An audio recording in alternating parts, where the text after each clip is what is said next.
ప్రేక్షక దేవుళ్లందరికీ నమస్కారం. జీవితం అనేది ఎప్పుడు పూల పాన్పు కాదు, అది అడుగడుగునా సవాలు విసిరే ఒక రణక్షేత్రం. మనలో చాలామందికి ఎన్నో కలలు ఉంటాయి, ఎన్నో ఆశయాలు ఉంటాయి. కానీ జీవితంలో ఎదురయ్యే చిన్న చిన్న సమస్యలకు, కష్టాలకు భయపడి మనకు తెలియకుండానే మనం తలవంచేస్తాం, పరిస్థితులకు లొంగపోతాం. అలా లొంగపోవడం వల్ల తాత్కాలికంగా మనకు ఊరట లభించవచ్చు, కానీ శాశ్వతంగా మన వ్యక్తిత్వాన్ని, మన ఆత్మగౌరవాన్ని కోల్పోతాం. మరి ఇటువంటి క్లిష్ట సమయాల్లో మనిషి ఎలా నిలబడాలి? అసలు ఎప్పుడూ తలవంచకూడని ఆ 8 సందర్భాలు ఏమిటి? సాక్షాత్తు ఆ శ్రీకృష్ణ పరమాత్ముడు కురుక్షేత్ర రణరంగంలో అర్జునుడికి బోధించిన అద్భుతమైన ధైర్య రహస్యాలు ఏమిటి? ఈ విషయాలను ఈరోజు మనం లోతుగా తెలుసుకుందాం. ఈ ప్రయాణం మీ జీవితాన్ని, మీ ఆలోచన విధానాన్ని పూర్తిగా మార్చేస్తుంది. ఇంతటి గొప్ప విషయాన్ని తెలుసుకునే ముందు మా చిన్న విన్నపం. మా ఈ ప్రయత్నం మీకు నచ్చితే, ధర్మానికి సంబంధించిన ఇలాంటి మరిన్ని అద్భుతమైన విషయాలు ఎప్పటికప్పుడు తెలుసుకోవడానికి దయచేసి మీ అభిమానాన్ని తెలియజేయండి. మా ఈ ఆధ్యాత్మిక కుటుంబంలో చేరి మాకు అండగా నిలబడండి.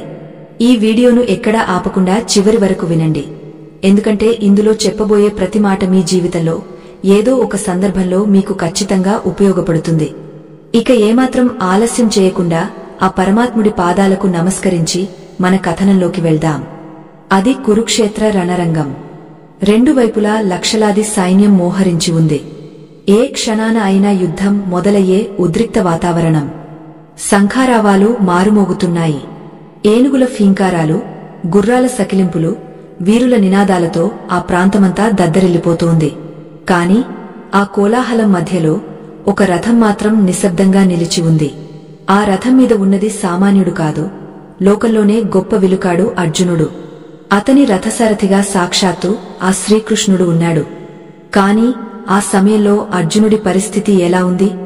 చేతిలో గాండీవం జారిపోతోంది, శరీరం వణుకుతోంది, నోరు ఎండిపోతోంది, కళ్లలో నీళ్లు తిరుగుతున్నాయి. అర్జునుడు భయపడ్డాడు. కాని అది శత్రువులను చూసి కలిగిన భయం కాదు, తన వాళ్లను చంపాల్సి వస్తుందేమో అన్న మమకారంతో కూడిన భయం. ధర్మం కోసం యుద్ధం చేయాలా, లేక బంధాల కోసం తలవంచాలా అనే సందిగ్ధంలో పడ్డాడు. సరిగ్గా ఇదే పరిస్థితి మన జీవితంలో కూడా ఎన్నోసార్లు ఎదురవుతుంది. మనం చేయాల్సిన పని ఒకటైతే, పరిస్థితులు మనల్ని మరొక వైపు లాగుతుంటాయి. అప్పుడు మనం అలసిపోయి నా వల్ల కాదు అని చేతులెత్తేస్తాం. కాని కృష్ణుడు అర్జునుడిని చూసి జాలిపడలేదు, ఓదార్చలేదు, గట్టిగా మందలించాడు. అర్జునా, ఈ సమయంలో ఈ పిరికితనం నీకు తగదు. ఇది స్వర్గాన్ని ఇవ్వదు, కీర్తిన ఇవ్వదు. హృదయ దౌర్బల్యాన్ని వదిలి లేచి నిలబడు అని హెచ్చరించాడు. కృష్ణుడు చెప్పిన ఆ మాటలోనే జీవితం యొక్క సారం మొత్తం దాగి ఉంది. మనిషి ఓడిపోవడం అంటే కింద పడటం కాదు, పడిన తర్వాత లేవడానికి ప్రయత్నించకపోవడం. మనం ఎందుకు లొంగపోతాం, ఎందుకు రాజీ పడతాం? దీనికి ప్రధాన కారణం భయం. కోల్పోతామేమో అన్న భయం, ఒంటరివాళ్లం అవుతామేమో అన్న భయం, నలుగురు ఏమనుకుంటారో అన్న భయం. ఈ భయాలే మనల్ని బానిసలుగా మారుస్తాయి. కాని కృష్ణుడు ఏమంటాడంటే, భయం అనేది నీ మనసులో పుట్టే ఒక ఆలోచన మాత్రమే, దాన్ని జయించడమే నిజమైన విజయం. అయితే ప్రతి విషయంలోనూ మొండిగా ఉండమని కృష్ణుడు చెప్పలేదు. కొన్ని చోట్ల తగ్గడం మంచిదే. పెద్దల దగ్గర, గురువుల దగ్గర, ప్రేమించిన వారి దగ్గర తగ్గడం సంస్కారం. కాని కొన్ని ప్రత్యేకమైన సందర్భాల్లో మాత్రం ప్రాణం పోయినా సరే తలవంచకూడదని, లొంగకూడదని కృష్ణుడు స్పష్టంగా చెప్పాడు. ఆ 8 విషయాలు మన వ్యక్తిత్వానికి, మన ఉనికికి మూలస్తంభాలు లాంటివి. ఆ స్తంభాలు కూలిపోతే మన జీవితమే కూలిపోతుంది. అసలు ఆ 8 విషయాలు ఏంటి? వాటిలో అంత గొప్ప రహస్యమేముంది? మొదటి విషయాన్ని తెలుసుకునే ముందు మనం ఒక చిన్న నిజాన్ని అర్థం చేసుకోవాలి. ప్రపంచంలో 2 రకాల మనుషులు ఉంటారు. ఒకరు గాలి ఎటు వీస్తే అటు వాలిపోయే గడ్డిపోచ లాంటివారు. వీరు సురక్షితంగా ఉంటారు, కాని వారికి ఒక స్థిరత్వం ఉండదు. రెండో రకం ఎంతటి తుఫాను వచ్చినా తలవంచని మహావృక్షం లాంటివారు. వీరు విరిగపోవచ్చు, కాని వంగరు. కృష్ణుడు మనల్ని ఆ మహావృక్షంలా ఉండమని చెబుతున్నాడు. ఎందుకంటే చరిత్ర ఎప్పుడూ సాహసవంతులనే గుర్తుంచుకుంటుంది కాని సర్దుకుపోయే వారిని కాదు. ఇప్పుడు శ్రీకృష్ణుడు చెప్పిన ఆ 8 అంశాలలో మొదటి అత్యంత కీలకమైన విషయాన్ని పరిశీలిద్దాం. ఇది మన అస్తిత్వానికి సంబంధించినది. అదే సత్యం. అవును, సత్యం కోసం, నిజం కోసం ఎప్పుడూ ఎవరి ముందు లొంగకూడదని పరమాత్ముడు చెబుతున్నాడు. మనకు అనిపించవచ్చు, చిన్న అబద్ధమాడితే తప్పేంటి, ఒక గండం గడిచిపోతుంది కదా అని. కాని ఒక అబద్ధం మన ఆత్మను చంపేస్తుంది. సత్యం అనేది అగ్ని లాంటిది. దాన్ని బట్టలో దాచలేము. ఈ విషయం గురించి కృష్ణుడు ఒక అద్భుతమైన ఉదాహరణను వివరించాడు. పూర్వం ఒక రాజు ఉండేవాడు. అతనికి సత్యం అంటే ప్రాణం. ఏనాడూ అబద్ధం ఆడేవాడు కాదు. అయితే ఒకసారి అతని రాజ్యం మీదకు శత్రువులు దండెత్తి వచ్చారు. శత్రు సైన్యం చాలా పెద్దది. రాజు ఓడిపోయే పరిస్థితి వచ్చింది. ఆ సమయంలో శత్రురాజు ఒక రాయబారాన్ని పంపాడు. నువ్వు ఓడిపోయావని ఒప్పుకో, మాకు లొంగపో, నీ ప్రాణాలు వదిలేస్తాం, కాని నువ్వు బహిరంగంగా ప్రజల ముందు నేను అసమర్థుడిని అని చెప్పాలి అని షరతు పెట్టాడు. అది కేవలం ఒక మాట మాత్రమే కదా, ప్రాణం కంటే మాట ఎక్కువ కాదు కదా అని మంత్రులు సలహా ఇచ్చారు. కాని ఆ రాజు ఏమన్నాడో తెలుసా? ప్రాణం అనేది ఈ శరీరానికి సంబంధించింది. అది ఈరోజు ఉంటుంది, రేపు పోతుంది. కాని సత్యం అనేది నా అంతరాత్మకు సంబంధించింది. నేను అసమర్థుడిని కాదు, కేవలం సంఖ్యాబలంలో తక్కువగా ఉన్నాను. అబద్ధం చెప్పి బ్రతికే బ్రతుకు శవం కంటే హీనం. సత్యం కోసం చావడానికైనా సిద్ధమే కాని అబద్ధం చెప్పి లొంగపోను అని ఖచ్చితంగా చెప్పాడు. ఆ తెగువ చూసి శత్రురాజు కూడా ఆశ్చర్యపోయాడు. చివరికి ఆ రాజు యుద్ధంలో వీరమరణం పొందాడు. కాని యుగాలు గడిచినా అతని పేరు సత్యానికి మారుపేరుగా నిలిచిపోయింది. కృష్ణుడు చెప్పేది ఇదే. సత్యం మాట్లాడేటప్పుడు గొంతు వణికినా సరే నిజమే మాట్లాడాలి. ఎందుకంటే ఒక్కసారి నువ్వు అబద్ధానికి లొంగపోతే అది నిన్ను వెంటాడుతూనే ఉంటుంది. ఒక్క అబద్ధాన్ని కప్పిపుచ్చడానికి 100 అబద్ధాలు ఆడాల్సి వస్తుంది. చివరికి నువ్వు ఎవరు అనేది మర్చిపోయి ఒక నకిలీ మనిషిగా మిగిలిపోతావు. సమాజం నిన్ను వెలేయవచ్చు, నిందలు వేయవచ్చు. కాని సత్యం వైపు నిలబడినప్పుడు నీకు కలిగే ఆత్మసంతృప్తి ముందు ఈ ప్రపంచంలోని సంపదలన్నీ తుచ్చమైనవి. కురుక్షేత్రంలో ధర్మరాజు అశ్వత్థామ హతః అని చెప్పినప్పుడు అది పూర్తిగా అబద్ధం కాకపోయినా సత్యాన్ని దాచిపెట్టినందుకు అతని రథం నేలకు దిగింది. అంటే సాక్షాత్తు ధర్మరాజు అయినా సరే సత్యం విషయంలో రాజీ పడితే పతనం తప్పదని దీని అర్థం. కాని ఈ కలియుగంలో సత్యం మాట్లాడితే బ్రతకలేం కదా అని చాలామంది వాదిస్తారు. నిజమే, సత్యం మాట్లాడితే కష్టాలు వస్తాయి. హరిశ్చంద్రుడు సత్యం కోసం రాజ్యాన్ని వదిలేశాడు, భార్యాబిడ్డలను అమ్ముకున్నాడు, కాటికాపరిగా మారాడు. కాని చివరికి ఏం జరిగింది? సత్యమే గెలిచింది. దేవతలే దిగవచ్చి అతనికి పాదాభివందనం చేశారు. ఇక్కడ మనం గమనించాల్సిన విషయమేంటంటే సత్యం అనేది ఒక పరీక్ష పెడుతుంది. ఆ పరీక్షలో మనం లొంగపోతే ఓడిపోతాం, నిలబడితే గెలుస్తాం. అందుకే కృష్ణుడు సత్యమేవ జయతే అన్నాడు కాని సత్యమేవ సుఖాయితే, సత్యం సుఖాన్నిస్తుంది అని అనలేదు. జయం కావాలంటే కష్టాన్ని భరించాలి. ఇక రెండవ విషయం, ఇది మనల్ని మనం ఎలా చూసుకుంటాం అనే దానికి సంబంధించింది. అదే ఆత్మగౌరవం. మనిషి అన్నవాడికి ఆత్మగౌరవం అనేది వెన్నెముక లాంటిది. అది లేకపోతే మనం నిటారుగా నిలబడలేం. ఎవరి దగ్గరైతే మనం చులకన అవుతామో, ఎక్కడైతే మన మాటకు విలువ ఉండదో అక్కడ ఒక్క క్షణం కూడా ఉండకూడదు. అది బంగారు ప్యాలెస్ అయినా సరే మన ఆత్మగౌరవాన్ని చంపుకుని అక్కడ ఉండటం నరకంతో సమానం. దుర్యోధనుడు కర్ణుడికి అంగరాజ్యాన్ని ఇచ్చాడు, స్నేహాన్ని ఇచ్చాడు. కాని భీష్ముడు, ద్రోణుడు వంటి పెద్దల సభలో కర్ణుడిని సూతపుత్రుడు అని అవమానిస్తున్నప్పుడు దుర్యోధనుడు ఒక్కోసారి మౌనంగా ఉన్నాడు, లేదా ఆ అవమానంలో భాగమయ్యాడు. అయినా కర్ణుడు కృతజ్ఞత పేరుతో ఆత్మగౌరవాన్ని పణంగా పెట్టి దుర్యోధనుడిని అంటిపెట్టుకుని ఉన్నాడు. కాని కృష్ణుడు చెప్పిన నీతి వేరు. ఎక్కడ నీకు గౌరవం దక్కదో అక్కడ నీ పాదం కూడా మోపకూడదు అని శాస్త్రం చెబుతోంది. ఆత్మగౌరవం అంటే అహంకారం కాదు. అహంకారం అంటే నేనే గొప్ప అని అనుకోవడం. ఆత్మగౌరవం అంటే నేను కూడా మనిషినే, నాకు విలువ ఉంది అని భావించడం. చాలామంది ఉద్యోగాల్లో, బంధాల్లో, స్నేహాల్లో అవమానాలను భరిస్తూ లొంగపోతుంటారు. పోనీలే, సర్దుకుపోదాం అని అనుకుంటారు. కాని గుర్తుంచుకోండి, మీరు ఎంత ఎక్కువగా వంగితే అవతలివారు అంత ఎక్కువగా మీ నెత్తిమీద కూర్చుంటారు. ఒకసారి తలవంచితే అది అలవాటుగా మారుతుంది. ద్రౌపది వస్త్రాపహరణం జరుగుతున్నప్పుడు నిండు సభలో భర్తలు, పెద్దలు అందరూ తలవంచుకుని కూర్చున్నారు. అప్పుడు ద్రౌపది తన ఆత్మగౌరవం కోసం ప్రశ్నించింది. ఆ ఒక్క ప్రశ్న కురువంశ నాశనానికి బీజం వేసింది. ఆత్మగౌరవం కోసం చేసిన పోరాటమే మహాభారత యుద్ధం. అక్కడ ద్రౌపది లొంగపోయి ఉంటే ఈరోజు చరిత్ర ఉండేది కాదు. స్త్రీకిగాని పురుషుడికిగాని ఆత్మగౌరవమే అసలైన ఆభరణం. ఎవరైనా మిమ్మల్ని మాటలతో గాయపరిస్తే వారిని తిరిగి తిట్టాల్సిన పనిలేదు. కాని చిరునవ్వుతో అక్కడి నుండి వెళ్లిపోవడం లేదా వారి మాటలను స్వీకరించకపోవడమే నిజమైన ధైర్యం. నీ గౌరవం నీ చేతిలో ఉంది, దాన్ని ఎవరి కాళ్ల దగ్గర పెట్టకు అని గీతాచార్యుడు ప్రబోధించాడు. మనం ఈ 8 విషయాల్లో ఇప్పటికి సత్యం, ఆత్మగౌరవం అనే 2 ప్రధాన అంశాలను స్పృశించాం. కాని ఇంకా 6 విషయాలు ఉన్నాయి. అవి మరింత లోతైనవి, మన నిత్య జీవితానికి మరింత దగ్గరగా ఉండేవి. ముఖ్యంగా 3వ విషయం గురించి తెలిస్తే మీరు ఆశ్చర్యపోతారు. ఎందుకంటే మనం ప్రేమ పేరుతో, బాధ్యత పేరుతో తరచుగా దీనికి లొంగపోతూ ఉంటాం. అసలు ఆ 3వ విషయమేంటి? దానికి లొంగపోవడం వల్ల మనం ఎలాంటి ప్రమాదంలో పడతాం? ఈ 3వ విషయం అన్యాయం.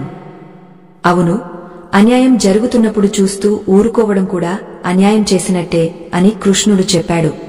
కాని ఇక్కడో చిక్కు ఉంది. మనకు బలం లేనప్పుడు, ఎదుటివాడు బలవంతుడైనప్పుడు అన్యాయాన్ని ఎలా ఎదిరించాలి? మౌనంగా భరించడం తెలివైన పని కదా అని మనకు అనిపిస్తుంది. కాని కృష్ణుడు చెప్పిన సమాధానం వింటే మీ రక్తం మరిగిపోతుంది. బలవంతుడు కొడుతుంటే బలహీనుడు ఏడవడమేనా ధర్మం? కానే కాదు. ఒక చిన్న కథ చెప్పుకుందాం. అడవిలో ఒక పులి అమాయకమైన జింకను చంపడానికి తరుముతోంది. అది చూసిన ఒక సాధువు మౌనంగా ఉండిపోయాడు. అది ప్రకృతి ధర్మం అని సరిపెట్టుకున్నాడు. కాని అదే పులి మనిషి రక్తం రుచి మరిగా ఊరిమీద పడితే అప్పుడు కూడా మౌనంగా ఉంటే అది నేరం అవుతుంది. సమాజంలో అన్యాయం పెరిగిపోవడానికి కారణం చెడ్డవాళ్ల దౌర్జన్యం కాదు, మంచివాళ్ల మౌనం. మన కళ్ల ముందు తప్పు జరుగుతున్నప్పుడు మనకెందుకులే అని తలవంచుకుని వెళ్లిపోవడం పెరికితనం. మహాభారతంలో భీష్ముడు, ద్రోణుడు అంతటి మహావీరులు కూడా దుర్యోధనుడు చేస్తున్న అన్యాయాన్ని చూసి మౌనంగా ఉండిపోయారు. ఆ ఒక్క లొంగుబాటు వారి అంతానికి కారణమైంది. వారు అప్పుడే గట్టిగా నిలబడి ఇది తప్పు అని చెప్పి ఉంటే యుద్ధం వచ్చేది కాదు. అన్యాయానికి లొంగిపోవడం అంటే ఆ అన్యాయాన్ని ప్రోత్సహించడమే. మీ ఆఫీసులో కావచ్చు, మీ ఇంట్లో కావచ్చు, బయట సమాజంలో కావచ్చు, ఎక్కడైనా సరే అన్యాయం కనిపిస్తే మీ పరిధిలో దాన్ని ఎదిరించాలి. కనీసం అది తప్పని చెప్పే ధైర్యమైనా చేయాలి. కృష్ణ, మాకు అంత శక్తి లేదు కదా, మేమేం చేయగలం అని మీరు అడగవచ్చు. దానికి కృష్ణుడు చెప్పేది ఒక్కటే. శక్తి అనేది శరీరంలో ఉండదు, సంకల్పంలో ఉంటుంది. ఒక చిన్న నిపురవ్వ చాలు పెద్ద అడవిని కాల్చడానికి. అలాగే ఒక చిన్న ప్రతిఘటన చాలు పెద్ద మార్పును తీసుకురావడానికి. కాని ఇక్కడ ఒక ప్రమాదకరమైన మలుపు ఉంది. అన్యాయాన్ని ఎదిరించే క్రమంలో మనం ఎలాంటి జాగ్రత్తలు తీసుకోవాలి? ఎందుకంటే గుడ్డిగా వెళ్తే మనమే బలి అయిపోతాం. అందుకే కృష్ణుడు యుక్తి అనే ఆయుధాన్ని వాడమన్నాడు. ఆ యుక్తి ఏంటి? అన్యాయాన్ని ఎదిరించేటప్పుడు వాడాల్సిన వ్యూహమేంటి? ఇక్కడే చాలామంది తప్పు చేస్తారు. ఆవేశంతో వెళ్లి ఆపదలో పడతారు. కాని శ్రీకృష్ణుడు చూపిన దారి వేరు. అది తెలిస్తే మీరు ఎవరినైనా, ఏ సమస్యనైనా చాకచక్యంగా ఎదుర్కోగలరు. ఆ రహస్యం తెలుసుకోవాలంటే మనం తదుపరి విషయాల్లోకి వెళ్ళాలి. అందులోనూ 4వ విషయం ధర్మం. ధర్మం అంటే కేవలం దేవుడికి దండం పెట్టుకోవడం కాదు. ఇది చాలా విస్తృతమైనది. ధర్మానికి లొంగకపోతే ఏమవుతుంది? అసలు ధర్మం అంటే ఏంటి? చాలామందికి ధర్మం అంటే ఏమిటో తెలియక అధర్మాన్నే ధర్మం అనుకుని బ్రతికేస్తుంటారు. ఉదాహరణకు, ఒక దొంగ తన కుటుంబాన్ని పోషించడానికి దొంగతనం చేస్తే అది ధర్మమా? కాదా? తన పిల్లల ఆకలి తీర్చడం తండ్రిగా అతని ధర్మం. కాని దొంగతనం చేయడం సామాజిక ధర్మం కాదు. ఇలాంటి ధర్మ సంకటాలు వచ్చినప్పుడు మనిషి దేనికి లొంగాలి? దేనికి ఎదురు నిలవాలి? ఇక్కడే శ్రీకృష్ణుడు స్వధర్మం గురించి అద్భుతమైన వివరణ ఇచ్చాడు. స్వధర్మే నిధనం శ్రేయః పరధర్మో భయావహః అన్నాడు. అంటే పరాయి ధర్మాన్ని ఆచరించడం కంటే తన ధర్మాన్ని ఆచరిస్తూ చనిపోవడం మేలు అని. కాని ఈ రోజుల్లో మనం డబ్బు కోసం, హోదా కోసం మన స్వభావాన్ని, మన ధర్మాన్ని వదిలేసి ఎవరోలా బ్రతకడానికి ప్రయత్నిస్తున్నాం. ఇది కూడా ఒక రకమైన లొంగుబాటే. సమాజం సృష్టించిన ప్రమాణాలకు లొంగపోయి మన అసలైన ఆనందాన్ని కోల్పోతున్నాం. మీరు ఎప్పుడైనా గమనించారా? ఒక చేపను చెట్టు ఎక్కమని బలవంతం చేస్తే అది జీవితాంతం తాను అసమర్థురాలినని నమ్మి బ్రతుకుతుంది. అలాగే మనకు నచ్చని పనిని, మనకు రాని విద్యను ఎవరో బలవంతం చేశారని నేర్చుకోవడం మన ఆత్మకు చేసే ద్రోహం. దీని గురించి ఇంకా వివరంగా మాట్లాడుకుందాం. అలాగే మిగిలిన విషయాలు ఇంకా ఆసక్తికరంగా ఉండబోతున్నాయి. ముఖ్యంగా కృతజ్ఞత మరియు క్షమాగుణం అనేవి బలమా, బలహీనత? శత్రువు మన కాళ్ల దగ్గరకు వచ్చినప్పుడు వాడిని క్షమించాలా లేక చంపాలా? కృష్ణుడు ఈ విషయంలో ఇచ్చిన తీర్పు ఏంటి? ఇది చాలా ఆశ్చర్యకరంగా ఉంటుంది. ఎందుకంటే మన పురాణాల్లో క్షమించడం గొప్పదనం అని చదువుకున్నాం. కాని కృష్ణుడు కొన్నిసార్లు క్షమించడాన్ని తప్పు పట్టాడు. ఎందుకు? ఆ సందర్భాలు ఏంటి? అలాగే మన దగ్గర ఉన్న రహస్యాలను ఎవరితో పంచుకోవాలి? ఎంతటి ఆప్తులైనా సరే కొన్ని విషయాలు చెప్పకూడదని కృష్ణుడు ఎందుకు హెచ్చరించాడు? ఇలాంటి ఎన్నో ప్రశ్నలకు సమాధానాలు మరియు మిగిలిన కీలకమైన విషయాలను మనం తదుపరి భాగంలో లోతుగా విశ్లేషించుకుందాం. ఎందుకంటే ఈ జ్ఞానం సాగరమంత లోతైనది. ఒక్కో విషయాన్ని కథల ద్వారా, ఉదాహరణల ద్వారా అర్థం చేసుకుంటేనే అది మన రక్తంలో కలుస్తుంది. అప్పుడే మనలో నిజమైన ధైర్యం పుడుతుంది. మనం ఇప్పటివరకు సత్యం, ఆత్మగౌరవం, అన్యాయం అనే 3 విషయాలను పరిచయం చేసుకున్నాం. కాని వీటిని ఆచరణలో ఎలా పెట్టాలి? అసలు నిజ జీవితంలో ఎదురయ్యే సవాళ్లకు కృష్ణుడు చూపిన పరిష్కారాలు ఏంటి? అన్నీ తెలుసుకోవాలంటే ఈ ప్రయాణం కొనసాగాలి. తదుపరి భాగంలో కృష్ణుడు చెప్పిన క్షమించకూడని శత్రువు ఎవరు, అలాగే మమకారం విషయంలో మనం ఎందుకు కఠినంగా ఉండాలి అనే విషయాలు మీ గుండెను తాకేలా ఉంటాయి. మీరు సిద్ధంగా ఉన్నారా? ఆ పరమాత్ముడి వాక్కులను పూర్తిగా ఆకళింపు చేసుకోవడానికి మీ మనసును సిద్ధం చేసుకోండి. ఇప్పుడు ఒక చిన్న ప్రశ్నతో ఈ భాగాన్ని ఇక్కడ నిలుపుతున్నాను. ఒకవేళ మీ కన్నవాళ్లే అధర్మం వైపు ఉంటే మీరు ధర్మం కోసం వారిని ఎదిరించగలరా? అర్జునుడికి వచ్చిన ఈ సందేహానికి కృష్ణుడు ఇచ్చిన సమాధానం మానవ చరిత్రలోనే అత్యంత కఠినమైనది మరియు అత్యంత నిజాయితీ గలది. ఆ సమాధానం వింటే మీ రోమాలు నిక్కబొడుచుకుంటాయి. ఆ సమాధానం ఏంటో తెలియాలంటే ఆ ప్రశ్నకు కృష్ణుడు ఇచ్చిన సమాధానం చాలా నిష్కర్షగా ఉంది. అవును, ధర్మం కోసం అవసరమైతే కన్నవాళ్లనైనా, పెంచినవాళ్లనైనా, ప్రాణస్నేహితులనైనా ఎదిరించాల్సిందే. ఈ మాట వినడానికి చాలా కఠినంగా, క్రూరంగా అనిపించవచ్చు. మన రక్త సంబంధికులను మనమే ఎలా దూరం చేసుకోగలం అనే బాధ కలుగుతుంది. కాని ఇక్కడ కృష్ణుడు మనకు ఒక పరమ సత్యాన్ని బోధించాడు. బంధం అనేది శరీరానికి సంబంధించినది, ధర్మం అనేది ఆత్మకు సంబంధించినది. శరీరం నశించిపోతుంది, కాని ఆత్మ శాశ్వతం. అనివార్యమైనప్పుడు శాశ్వతమైన ధర్మం కోసం తాత్కాలికమైన బంధాన్ని వదులుకోవడంలో తప్పు లేదని ఆయన స్పష్టం చేశాడు. ఇక్కడే మనం 4వ ప్రమాదకరమైన విషయాన్ని తెలుసుకోవాలి. మనిషి ఎప్పుడు లొంగకూడని ఆ 4వ విషయం వ్యామోహం లేదా గుడ్డి మమకారం. దీనే సంస్కృతంలో మోహం అంటారు. ధృతరాష్ట్రుడికి కొడుకు మీద ఉన్నది ప్రేమ కాదు, అది వ్యామోహం. ప్రేమ తప్పును సరిదిద్దుతుంది, కాని వ్యామోహం తప్పును సమర్థిస్తుంది. ఆ గుడ్డి మమకారానికి ధృతరాష్ట్రుడు లొంగపోవడం వల్లనే కురుక్షేత్ర యుద్ధం జరిగింది. తన కొడుకు తప్పు చేస్తున్నాడని తెలిసినా పుత్రవాత్సల్యం అనే బలహీనతకు లొంగపోయి మౌనంగా ఉండిపోయాడు. ఆ మౌనమే వందల మంది మరణానికి కారణమైంది. మన నిజ జీవితంలో కూడా ఈ వ్యామోహం చాలా రూపాల్లో కనిపిస్తుంది. మన పిల్లలు తప్పు చేస్తున్నప్పుడు మా వాడే కదా అని వెనకేసుకురావడం, మన స్నేహితుడు అధర్మం చేస్తున్నప్పుడు స్నేహం కోసం అని సహకరించడం మనం తరచుగా చూస్తుంటాం. కాని గుర్తుంచుకోండి, తప్పును ప్రోత్సహించే ప్రేమ విషంతో సమానం. అది అవతలి వారిని నాశనం చేయడమే కాకుండా మన పతానానికి కూడా కారణమవుతుంది. అందుకే కృష్ణుడు, నీ కర్తవ్యం ముందు నీ మమకారం అడ్డు రాకూడదు అని అర్జునుడికి పదే పదే చెప్పాడు. మనవాళ్లు కదా అని లొంగపోతే రేపు వాళ్లు చేసే పాపంలో మనకు భాగముంటుంది. దీనికి సంబంధించినదే కర్ణుడి జీవితం కూడా. కర్ణుడు దానవీరుడే, గొప్ప పరాక్రమవంతుడే. కాని అతను స్నేహం అనే రుణానికి లొంగపోయాడు. దుర్యోధనుడు చేస్తున్నది అధర్మం అని తెలిసినా నేను అతనికి రుణపడి ఉన్నాను అనే భావనతో ధర్మాన్ని పక్కన పెట్టాడు. మనిషి కృతజ్ఞత కలిగి ఉండటం మంచిదే, కాని ఆ కృతజ్ఞత ధర్మాన్ని చంపేసేలా ఉండకూడదు. అధర్మానికి అండగా నిలబడే స్నేహం కంటే ధర్మాన్ని గుర్తుచేసే శత్రుత్వం మేలని మహాభారతం ఘోషిస్తోంది. ఎవరైతే ఈ మమకారపు సంకెళ్లను తెంచుకోగలరో వారే నిజమైన యోగులు. ఇక 5వ విషయం గురించి మాట్లాడుకుందాం. ఇది చాలా సున్నితమైనది. మంచివాళ్లు ఎక్కువగా మోసపోయేది ఇక్కడే. అదే స్థానబలం లేని జాలి. అంటే అనవసరమైన దయ చూపడం. శత్రువు నిరాయుధుడుగా ఉన్నప్పుడు చంపకూడదు అనేది యుద్ధ ధర్మం. కాని అదే శత్రువు పదే పదే విషం చిమ్ముతుంటే వాడిని వదిలేయడం అనేది మూర్ఖత్వం అవుతుంది. కృష్ణుడు ఈ విషయంలో చాలా స్పష్టంగా ఉన్నాడు.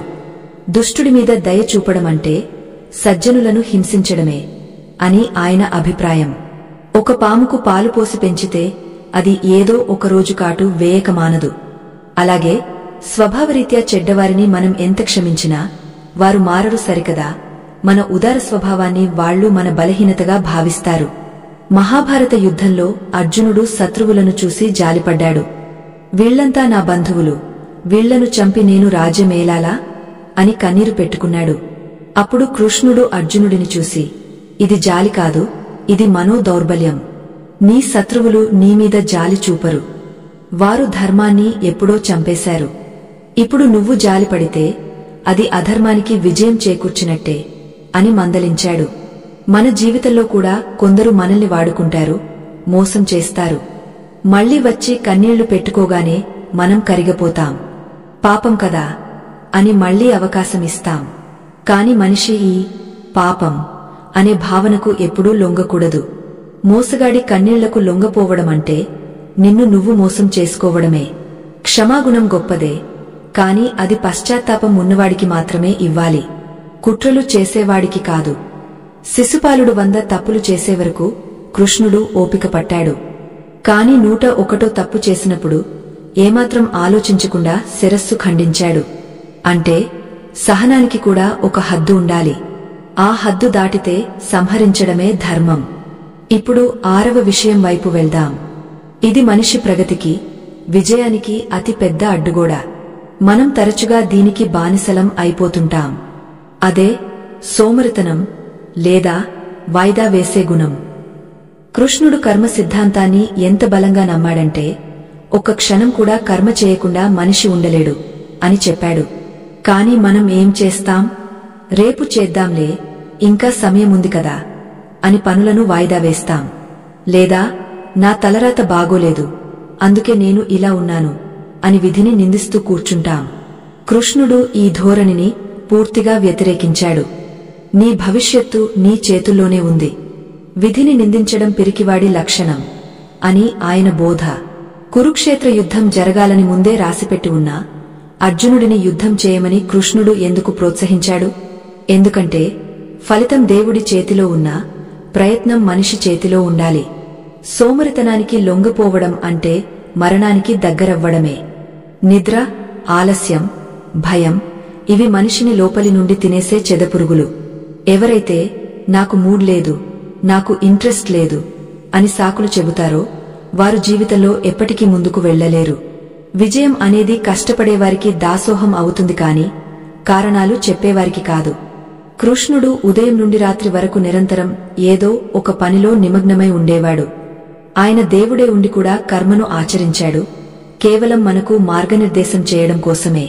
కాబట్టి బద్ధకానికి, వాయిదా వేసే అలవాటుకు ఎప్పుడూ లొంగకండి. ఈ క్షణమే సరైన సమయం. ఇప్పుడే మొదలుపెట్టండి. అయితే పని చేయడం మొదలుపెట్టిన తర్వాత మనకు ఎదురయ్యే ఇంకో పెద్ద సమస్య ఉంది. చాలామంది గొప్పగానే మొదలు పెడతారు, కానీ మధ్యలోనే ఆగపోతారు. ఎందుకు? ఫలితం రాలేదని, లేదా ఆశించిన గుర్తింపు దక్కలేదని. ఇక్కడే 7వ విషయం దాగా ఉంది. మనిషి ఎప్పుడూ లొంగకూడని అత్యంత ప్రమాదకరమైన మానసిక స్థితి ఇది. దీనికి లొంగితే మీరు ఎంత ప్రతిభావంతులైనా సరే ఓటమి పాలవ్వక తప్పదు. అదే ఫలితం మీద ఆశ. వినడానికి వింతగా ఉంది కదా. ఫలితం ఆశించకుండా పని ఎలా చేస్తాం అని మీకు సందేహం రావచ్చు. కృష్ణుడు గీతలో చెప్పిన కర్మణ్యేవాధికారస్తే మా ఫలేషు కదాచన అనే శ్లోకానికి అసలైన అర్థం తెలిస్తే మీ జీవితంలో ఒత్తిడి మాయమైపోతుంది. ఫలితం మీద ఆశ ఎందుకు ప్రమాదకరం? మనం ఒక పని చేస్తున్నప్పుడు మన దృష్టి పని మీద కాకుండా ఫలితం మీద ఉంటే ఏమవుతుంది? భయం పుడుతుంది. నేను గెలుస్తానో లేదో, నాకు లాభం వస్తుందో రాదో అనే ఆందోళన మొదలవుతుంది. ఈ ఆందోళన వల్ల మనం చేస్తున్న పనిలో ఏకాగ్రత లోపిస్తుంది. ఏకాగ్రత లోపిస్తే తప్పులు జరుగుతాయి. తప్పులు జరిగితే ఫలితం దెబ్బతింటుంది. చూసారా? ఫలితాన్ని ఆశించడం వల్లే ఫలితం దూరమవుతోంది. అందుకే కృష్ణుడు ఫలితాన్ని నా వదిలేయి, నువ్వు చేయాల్సిన పనిని మాత్రం చిత్తశుద్ధితో, ప్రేమతో చెయ్యి అని చెప్పాడు. దీనికి ఒక అద్భుతమైన ఉదాహరణ ఉంది. ఒక శిల్పి దేవుడి విగ్రహాన్ని చెక్కుతున్నాడు. అతని ధ్యాసంతా ఆ రాయి మీద, ఉలి మీదనే ఉంది. అంతేకాని ఈ విగ్రహం అమ్మితే నాకు ఎంత డబ్బు వస్తుంది అని ఆలోచించడం లేదు. అలా ఆలోచిస్తే అతని ఉలి జారిపోవచ్చు, శిల్పం పాడైపోవచ్చు. అతను తన పనిని ఆస్వాదిస్తున్నాడు కాబట్టి అద్భుతమైన శిల్పం తయారవుతుంది. డబ్బు దానంతటా అదే వస్తుంది. జీవితం కూడా అంతే. మనం ప్రయాణాన్ని ఆస్వాదించాలి. గమ్యం గురించి అతిగా ఆలోచించి ఆందోళనకు లొంగపోకూడదు. విజయం వస్తే పొంగపోకూడదు, అపజయం వస్తే కుంగపోకూడదు.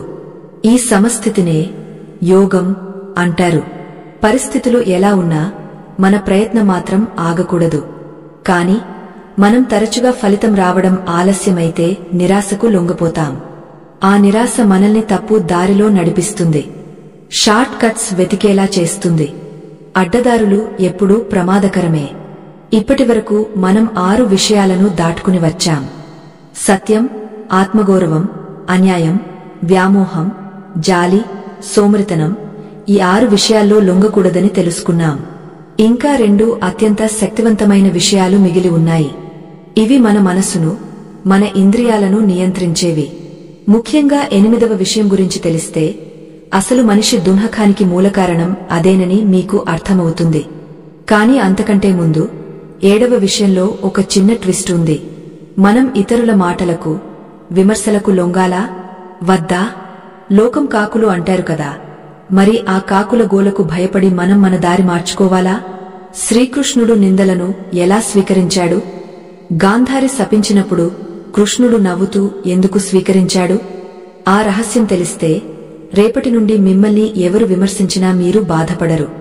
పైగా వారిని చూసి నవ్వుకుంటారు. ఆ అద్భుతమైన మానసిక స్థితిని ఎలా సాధించాలో తదుపరి భాగంలో తెలుసుకుందాం. అంతేకాకుండా చివరిదైన 8వ విషయం, అది మనలోని కామక్రోధాలకు సంబంధించింది. మనిషిని పతనం అంచుకు నెట్టేసే అంతర్గత శత్రువులను ఎలా జయించాలి? కృష్ణుడు చెప్పిన ఆ అంతిమ రహస్యమేమిటి? ఈ ప్రశ్నలన్నింటికీ సమాధానాలు మరింత ఆసక్తికరంగా ఉండబోతున్నాయి. ఈ జ్ఞాన యజ్ఞం ఇప్పుడే ముగియలేదు. అసలైన భట్టం ఇంకా ముందుంది. ధన్యవాదాలు. శ్రీకృష్ణుడు కురుక్షేత్రంలో అర్జునుడికి బోధించిన అద్భుతమైన జీవన రహస్యాల ప్రయాణాన్ని కొనసాగిద్దాం. మనం ఇప్పటివరకు 6 విషయాలను దాటుకుని 7వ విషయంలోని ఒక కీలకమైన మలుపు దగ్గర ఆగవున్నాం.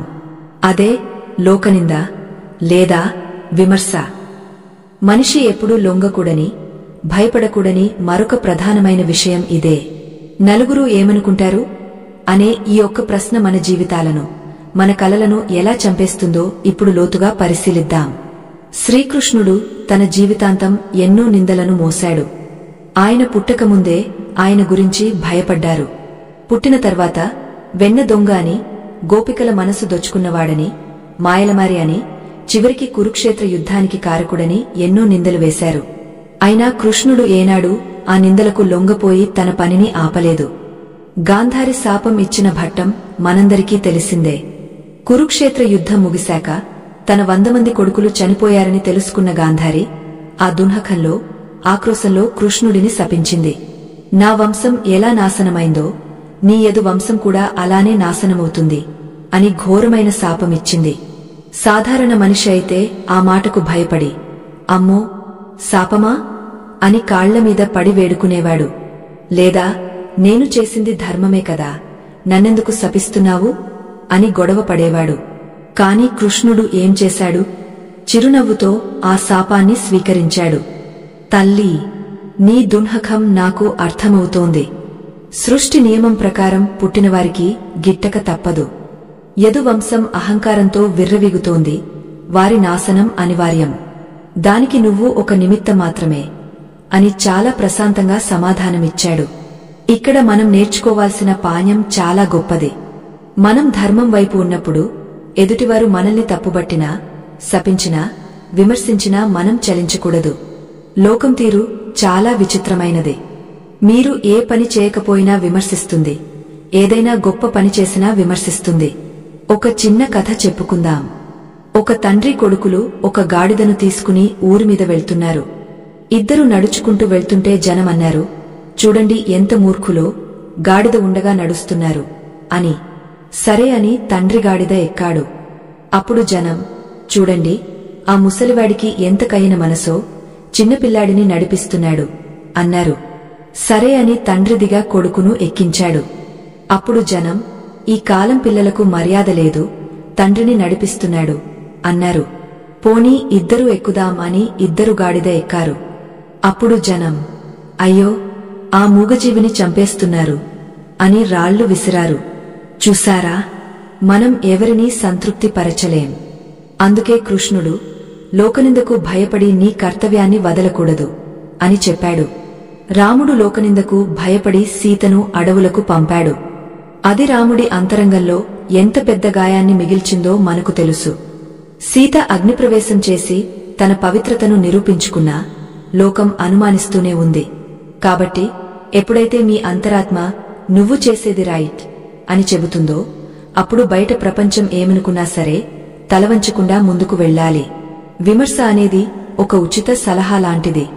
పనికి వస్తే తీసుకోండి, లేకపోతే చెత్తబుట్టలో పడేయండి. అంతేకాని దాన్ని తలకెత్తుకుని మీ ప్రశాంతతను కోల్పోవద్దు. ఇక 8వ విషయం. ఇది అన్నింటికంటే ప్రమాదకరమైనది.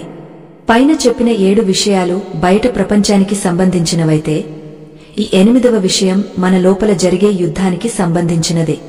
మనిషి ఎప్పుడూ లొంగకూడని అంతిమ విషయం ఇంద్రియ చాపల్యం లేదా దుర్బలత్వం. మన కళ్ళు, చెవులు, నాలుక, చర్మం ఇవి మనల్ని నిరంతరం ఏదో ఒక వైపు లాగుతూనే ఉంటాయి. సుఖం కావాలని, రుచి కావాలని, అందం కావాలని మనసును మభ్యపెడుతుంటాయి. ఈ ఇంద్రియాలకు లొంగపోయినవాడు ప్రపంచాన్ని జయించినా సరే ఓడిపోయినట్టే. రావణాసురుడిని చూడండి. అతనికి లేని సంపద లేదు, లేని శక్తి లేదు. శివుడినే మెప్పించిన గొప్ప భక్తుడు, నవగ్రహాలను శాసించినవాడు. కాని కేవలం కామం అనే ఒక్క ఇంద్రియ బలహీనతకు లొంగపోయాడు. సీతమ్మ మీద మోహం పెంచుకున్నాడు. ఆ ఒక్క బలహీనత అతని తపోశక్తినంతా బూడిద చేసింది. లంకా సామ్రాజ్యాన్ని దహించివేసింది. కృష్ణుడు గీతలో ఒక అద్భుతమైన ఉదాహరణ చెప్పాడు. తాబేలు తన అవయవాలను ఎలాగైతే చిప్పలోకి ముడుచుకుంటుందో, అలాగే జాని అయినవాడు తన ఇంద్రియాలను విషయవాంఛల నుండి వెనక్కి తీసుకోవాలి. కాని మనం ఏం చేస్తాం? కోపం వస్తే ఆ కోపానికి లొంగపోతాం, నోటికొచ్చినట్టు మాట్లాడతాం, తర్వాత బాధపడతాం. ఏదైనా తినాలనిపిస్తే ఆరోగ్యానికి మంచిది కాదని తెలిసినా నాలుక రుచికి లొంగపోతాం, తర్వాత రోగాల పాలవుతాం. ఇలా మన జీవితంలో జరిగే ప్రతి అనర్థానికి మూలం మనం మన ఇంద్రియాలకు బానిసలుగా మారడమే. కృష్ణుడు ఏమంటాడంటే, నువ్వు నీ ఇంద్రియాలకు రాజుగా ఉండు, బానిసగా కాదు. మనసు నీ మాట వినాలి, నువ్వు మనసు మాట వినకూడదు. రథం ఉదాహరణ తీసుకుందాం. మన శరీరం ఒక రథం, మన ఇంద్రియాలు గుర్రాలు, మనసు పగ్గాలు, బుద్ధి రథసారథి, లోపల ఉన్న ఆత్మ ప్రయాణికుడు. ఆ గుర్రాలు, ఇంద్రియాలు వాటికి నచ్చినట్టు పరిగెడితే, పగ్గాలు, మనసు వదిలేస్తే రథం, శరీరం ఖచ్చితంగా గోతిలో పడుతుంది. ఆ రథసారథి, బుద్ధి చేతిలో పగ్గాలు గట్టిగా ఉండాలి. అప్పుడే ప్రయాణం సాఫీగా సాగుతుంది. ఈ ఇంద్రియ నిగ్రహం లేకపోతే మనిషి పశువు కంటే హీనంగా మారతాడు. ఒక్కసారి ఆలోచించండి. దుర్యోధనుడు పాండవుల సంపదను చూసి అసూయ అనే భావానికి లొంగపోయాడు. ఆ అసూయ అతని విచక్షణను చంపేసింది. శకుని మాటలకు లొంగపోయాడు. ఆ చెడు సావాసం అతని బుద్ధిని నాశనం చేసింది. మనం కూడా రోజువారీ జీవితంలో సోషల్ మీడియాలో వచ్చే అనవసరమైన విషయాలకు, పక్కవాడి ఎదుగుదలకు, చిన్న చిన్న ఆకర్షణలకు లొంగపోతూ మన విలువైన సమయాన్ని, జీవితాన్ని వృధా చేసుకుంటున్నాం. నిన్ను నువ్వు జయించుకుంటే ప్రపంచం నీ పాదాల దగ్గర ఉంటుంది అని గీతాచార్యుడు చెప్పిన మాట అక్షర సత్యం. ఇక్కడితో మనం ఆ 8 ప్రధాన విషయాలను తెలుసుకున్నాం. 1 సత్యం, 2 ఆత్మగౌరవం, 3 అన్యాయం, 4 వ్యామోహం, 5 స్థానబలం లేని జాలి, 6 సోమరితనం, 7 ఫలితమీద ఆశ బ్లోకనింద, 8 ఇంద్రియ చాపల్యం. ఈ 8 విషయాల్లో ఎవరైతే లొంగకుండా నిలబడతారో వారే నిజమైన వీరులు. వారే శ్రీకృష్ణుడికి నిజమైన భక్తులు. అయితే ఇక్కడ ఒక పెద్ద సమస్య ఉంది. వినడానికి ఇవన్నీ చాలా బాగున్నాయి, కాని ఆచరణలో పెట్టేటప్పుడు మనకు ఎన్నో సందేహాలు వస్తాయి. కృష్ణ, నేను సత్యం మాట్లాడాలనే అనుకుంటున్నాను, కాని పరిస్థితులు నన్ను అబద్ధం చెప్పిస్తున్నాయి. నేను నిగ్రహంగా ఉండాలనే అనుకుంటున్నాను, కాని మాయ నన్ను లాగేస్తోంది. దీనికి పరిష్కారమేంటి అని మన మనసు ప్రశ్నిస్తుంది.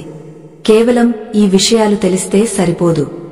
వీటిని మన దైనందిన జీవితంలో క్లిష్టమైన సమయాల్లో ఎలా అమలు చేయాలో తెలియాలి. అందుకోసమే శ్రీకృష్ణుడు కురుక్షేత్రంలో అర్జునుడికి కేవలం సిద్ధాంతాలు చెప్పలేదు, వాటిని ఆచరించడానికి అవసరమైన యోగ మార్గాలను చూపించాడు. అసలు మనిషి ఎందుకు తప్పు చేస్తాడు? తెలిసి తెలిసి మనిషి పాపం వైపు ఎందుకు అడుగులు వేస్తాడు? దీనికి కృష్ణుడు చెప్పిన సమాధానం చాలా ఆశ్చర్యకరంగా ఉంటుంది. ఆయన ఏమన్నాడంటే, మనిషి లోపల ఒక కనిపించని శత్రువు ఉన్నాడు. వాడు నిన్ను నీకే తెలియకుండా ఆడిస్తుంటాడు. ఎవరా శత్రువు? వాడిని ఎలా గుర్తించాలి? మరియు ఈ 8 సూత్రాలను పాటించిన వారి జీవితాలు ఎలా మలుపు తిరిగాయి? పాటించని వారి జీవితాలు ఎలా నాశనమయ్యాయి? దీనికి సంబంధించి పురాణాల్లో కొన్ని గగుర్పాటు కలిగించే ఉదాహరణలు ఉన్నాయి. ఒక గొప్ప ఋషి జీవితాంతం తపస్సు చేసి చివరి నిమిషంలో ఒక చిన్న లేడిపిల్ల మీద మమకారంతో వ్యామోహానికి లొంగి తన జన్మనే కోల్పోయాడు. ఆ కథ వింటే మనకు మమకారం ఎంత ప్రమాదకరమో అర్థమవుతుంది. ఆ ఋషి ఎవరు? ఆయన చేసిన చిన్న తప్పు ఏంటి? అలాగే మనం ధైర్యంగా ఉండటానికి ప్రయత్నిస్తున్నప్పుడు దేవుడు మనల్ని పరీక్షిస్తాడట. ఆ పరీక్షలు ఎలా ఉంటాయి? మనకు కష్టాలు వచ్చినప్పుడు అది మన కర్మ ఫలితమా లేక దేవుడు పెడుతున్న పరీక్షనా అని ఎలా గుర్తించాలి? ఈ విషయం తెలియక చాలామంది దేవుడిని తిడుతూ పూజలు మానేస్తారు. కాని ఆ పరీక్షలో ఉన్న పరమార్థం తెలిస్తే కష్టాన్ని కూడా ఇష్టంగా స్వీకరిస్తారు. ముందు ముందు భాగాల్లో మనమీ కనిపించిన శత్రువు గురించి, దేవుడు పెట్టే పరీక్షల గురించి మరియు ఈ 8 సూత్రాలను పాటించి చరిత్రలో నిలిచిపోయిన ఒక సామాన్యుడి కథను చెప్పుకుందాం.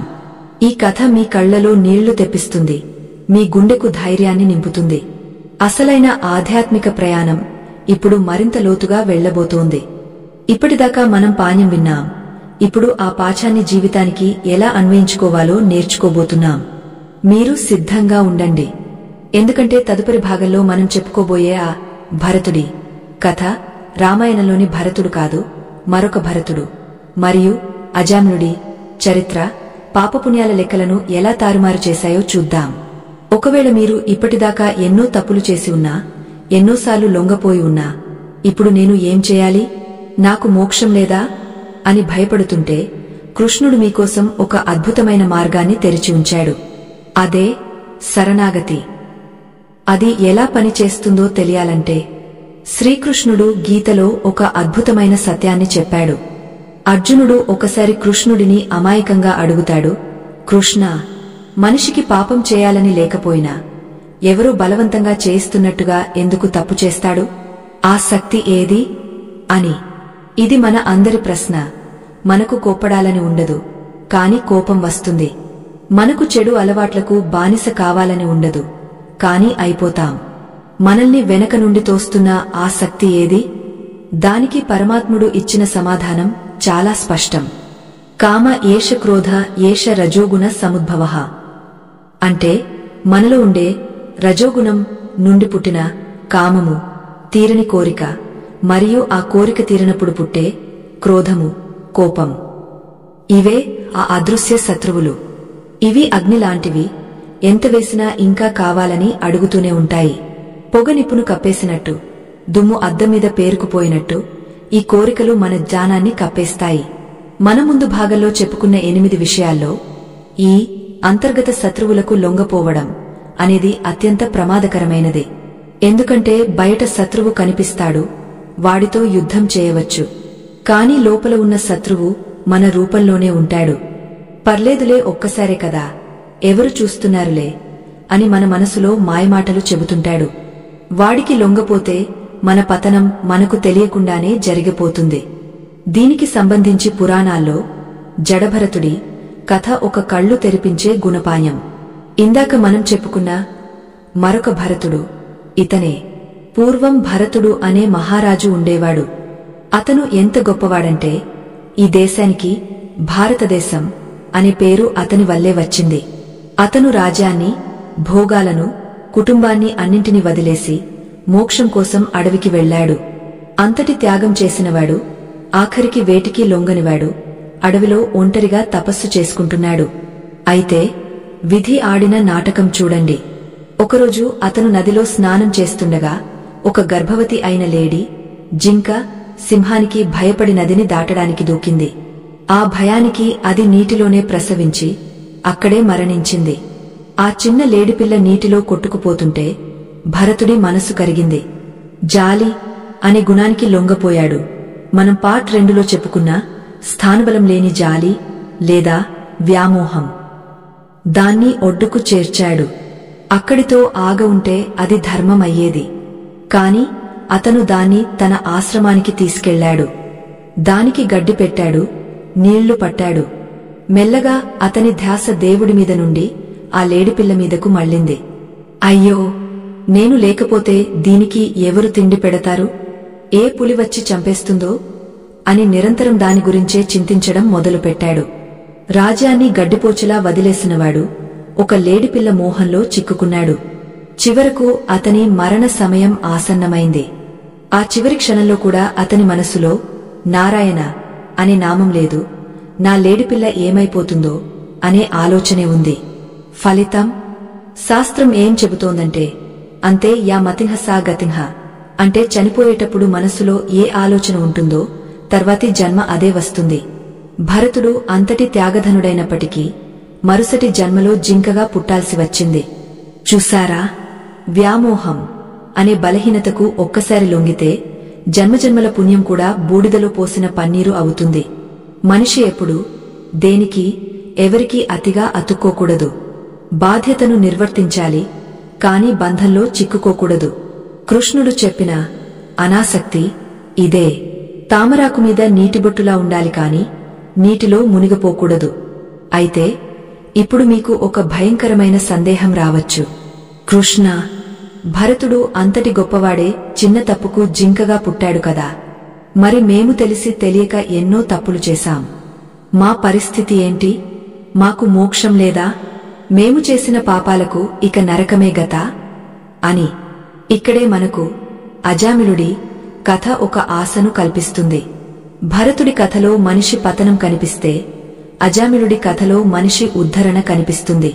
అజామిలుడు ఒకప్పుడు గొప్ప బ్రాహ్మణుడు, నియమనిష్టలు కలిగినవాడు.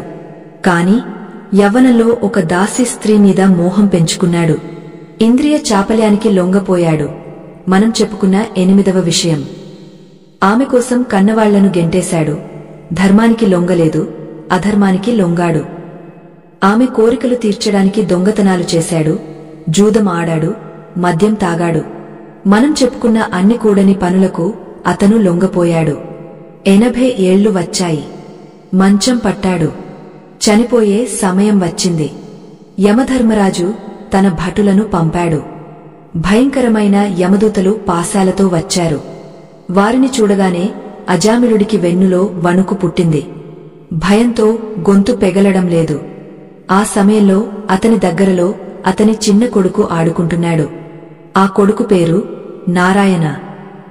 భయంతో కొడుకును పిలుస్తూ నారాయణ, నారాయణ అని గట్టిగా అరిచాడు. అతను పిలిచింది తన కొడుకును, కాని పలికింది ఆ దేవుడి నామాన్ని. ఆ పేరు వినగానే వైకుంఠం నుండి విష్ణుదూతలు మెరుపు వేగంతో దిగవచ్చారు. యమదూతలను అడ్డుకున్నారు. ఇతను మావాడు, ఇతని జోలికి రావద్దు అన్నారు. యమదూతలు ఆశ్చర్యపోయారు. వీడు మహాపాపి, జీవితాంతం పాపాలే చేశాడు, ఇతను మీవాడు ఎలా అవుతాడు అని ప్రశ్నించారు. అప్పుడు విష్ణుదూతలు చెప్పిన మాట మనందరికీ ఒక వరం లాంటిది. నిజమే, ఇతను పాపాలు చేశాడు, కాని ఇతను పశ్చాత్తాపంతో, భయంతో ఆ భగవంతుడి నామాన్ని ఉచ్చరించాడు. అగ్నిని తెలిసి ముట్టుకున్నా, తెలియక ముట్టుకున్నా కాలుతుంది కదా, అలాగే దేవుడి నామాన్ని ఏ ఉద్దేశంతో పిలిచినా అది పాపాలను దహించివేస్తుంది. ఇతను ఆ చివరి క్షణంలో లొంగపోయింది యమపాశాలకు కాదు, హరినామానికి. అందుకే ఇతను పవిత్రుడయ్యాడు. ఈ 2 కథలు మనకు ఏం చెబుతున్నాయి? 1. భరతుడు పుణ్యం చేసి కూడా మనసు లగ్నం కాకపోతే పతనం తప్పదు. 2. అజామిలుడు పాపం చేసి కూడా మనసు మార్చుకుని శరణాగతి కోరితే మోక్షం తథ్యం. అంటే నేను పాపిని అని నిరాశకు లొంగపోవద్దు. గతాన్ని మనం మార్చలేం, కాని ఈ క్షణం నుండి మనిషి మారవచ్చు. కృష్ణుడు గీతలో అపి చేత్ సుదురాచారో అనే శ్లోకంలో ఇదే చెప్పాడు. ఎంతటి దుర్మార్గుడైనా సరే నన్ను అనన్య భావంతో ఆశ్రయిస్తే అతన్ని సాధువుగానే పరిగణించాలి అని అభయమిచ్చాడు. కాని ఇక్కడ ఒక మెలిక ఉంది. ఓహో, అయితే మనం జీవితాంతం పాపాలు చేసి చచ్చేటప్పుడు నారాయణ అంటే సరిపోతుందా అని అతి తెలివిగా ఆలోచించకూడదు. ఎందుకంటే జీవితాంతం మనం ఏది అభ్యాసం చేస్తామో చనిపోయేటప్పుడు అదే గుర్తుకొస్తుంది. అజామిలుడికి పూర్వజన్మ సుకృతముంది కాబట్టి ఆ పేరు గుర్తుకొచ్చింది. మనకు గ్యారంటీ లేదు. అందుకే ఇప్పుడే, ఈ క్షణమే ఆ మార్పు మొదలవ్వాలి. మనం ధైర్యం గురించి మాట్లాడుకుంటున్నాం కదా, అసలు నిజమైన ధైర్యం ఎప్పుడు వస్తుంది? మన వెనుక ఎవరూ లేకపోయినా ఆ పరమాత్ముడు నాకు తోడుగా ఉన్నాడు అనే నమ్మకం ఉన్నప్పుడు వస్తుంది. పాండవులకు ఉన్న ధైర్యం అదే. కౌరవుల దగ్గర 11 అక్షోహిణుల సైన్యముంది. భీష్మ, ద్రోణుల వంటి మహామహులు ఉన్నారు. పాండవుల దగ్గర కేవలం 7 అక్షోహిణులు మాత్రమే ఉన్నాయి. కాని వారి రథం మీద కృష్ణుడు ఉన్నాడు. యుద్ధం మొదలయ్యే ముందు దుర్యోధనుడు కృష్ణుడి దగ్గరకు వెళ్లి సాయం అడిగాడు. అర్జునుడు కూడా వెళ్లాడు. కృష్ణుడు ఒక ఆప్షన్ ఇచ్చాడు. ఒకవైపు నా నారాయణ సైన్యం ఉంటుంది, ఇంకోవైపు నేను ఉంటాను. కాని నేను ఆయుధం పట్టను, యుద్ధం చేయను, కేవలం నిరాయుధుడిగా ఉంటాను. ఎవరికి ఏం కావాలో కోరుకోండి అన్నాడు. దుర్యోధనుడు వెంటనే, నాకు ఆయుధం పట్టని నువ్వు ఎందుకు, ఆ మహాసైన్యమే కావాలి అని కోరుకున్నాడు. అతను సంఖ్యాబలానికి లొంగపోయాడు. కాని అర్జునుడు ఏమన్నాడో తెలుసా? కృష్ణ, నువ్వు ఆయుధం పట్టకపోయినా పర్లేదు, కేవలం నా పక్కన ఉంటే చాలు. నువ్వు ఉంటే విజయం నా వెంటే ఉంటుంది అని నిరాయుధుడైన కృష్ణుడిని కోరుకున్నాడు. అర్జునుడు దైవబలానికి విలువిచ్చాడు.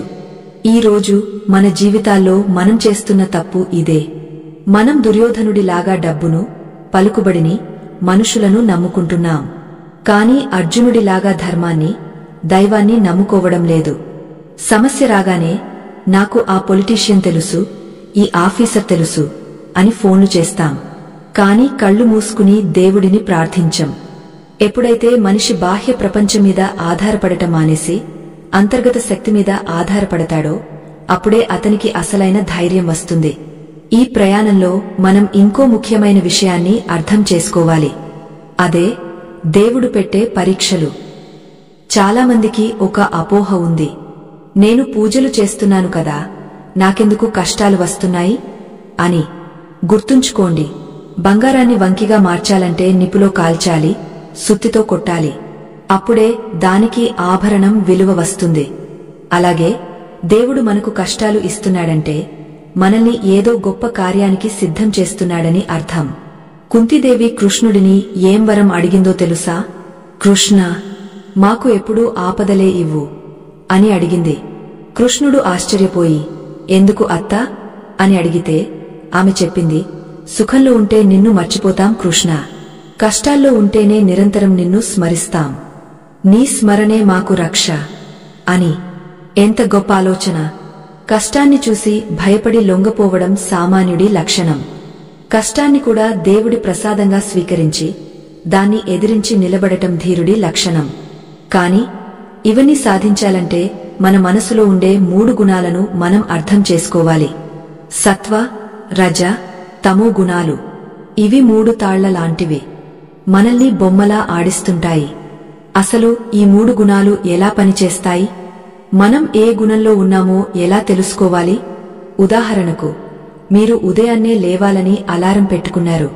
కాసేపు పడుకుందాంలే అనిపించింది అనుకోండి, అది తమో గుణం, బద్ధకం. లేదు, లేచి ఆఫీస్ పని పూర్తి చేసి అందరికంటే గొప్పగా ఉండాలి అనిపిస్తే అది రజోగుణం, అహంకారం, పోటీ. లేదు, ఈ సమయం బ్రహ్మ ముహూర్తం, లేచి ధ్యానం చేసుకుని మనసును ప్రశాంతంగా ఉంచుకోవాలి అనిపిస్తే అది సత్వగుణం, జానం. శ్రీకృష్ణుడు నిస్త్రైగుణ్యో భవార్జున అన్నాడు. అంటే ఈ 3 గుణాలను దాటి అతీతంగా ఉండు అని. అది ఎలా సాధ్యం? మనం నిత్య జీవితంలో, ఆఫీసులో, ఇంట్లో ఈ గుణాలను ఎలా బ్యాలెన్స్ చేసుకోవాలి? ఒకవేళ తమో గుణం ఎక్కువైతే డిప్రెషన్లోకి వెళ్తాం, రజోగుణం ఎక్కువైతే బీపీ, షుగర్లతో ఆవేశపడతాం. కేవలం సత్వగుణాన్ని పెంచుకుంటేనే శాంతి దొరుకుతుంది. ఆ సత్వగుణాన్ని పెంచుకునే ఆ చిన్న చిన్న చిట్కాలు ఏమిటి? మరియు మనం తదుపరి భాగంలో ఒక ఆసక్తికరమైన విషయాన్ని చర్చించబోతున్నాం. కర్మయోగం అంటే ఏంటి? చాలామంది కర్మయోగం అంటే పని చేయడం అనుకుంటారు. కాదు, అది పని చేసే విధానం.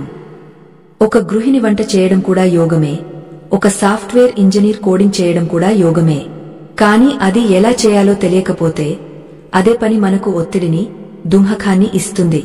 కృష్ణుడు చెప్పిన పని రహస్యం తెలిస్తే మీరు రోజుకు 18 గంటలు పనిచేసినా అలసిపోరు, ముఖంలో చిరునవ్వు చెదిరిపోదు. ఆ మ్యాజిక్ ఏంటో తెలియాలంటే ధన్యవాదాలు. శ్రీకృష్ణుడు కురుక్షేత్ర రణరంగంలో అర్జునుడికి ఉపదేశించిన అద్భుతమైన జీవన రహస్యాల ప్రయాణంలో మనం 5వ ఘట్టానికి చేరుకున్నాం. గత భాగంలో మనం ఒక ఆసక్తికరమైన ప్రశ్నతో ఆగిపోయాం. పని చేయడం వేరు, పనిని యోగంగా మార్చుకోవడం వేరు అని చెప్పుకున్నాం. అసలు ఆ మ్యాజిక్ ఏంటి? రోజంతా కష్టపడినా అలసిపోకుండా, ముఖంలో చిరునవ్వు చెదిరిపోకుండా ఉండే ఆ రహస్యమేమిటి? ఇప్పుడు ఆ రహస్యాన్ని ఛేదిద్దాం. సాధారణంగా మనం పనిని ఒక బరువుగా, ఒక శిక్షగా భావిస్తాం.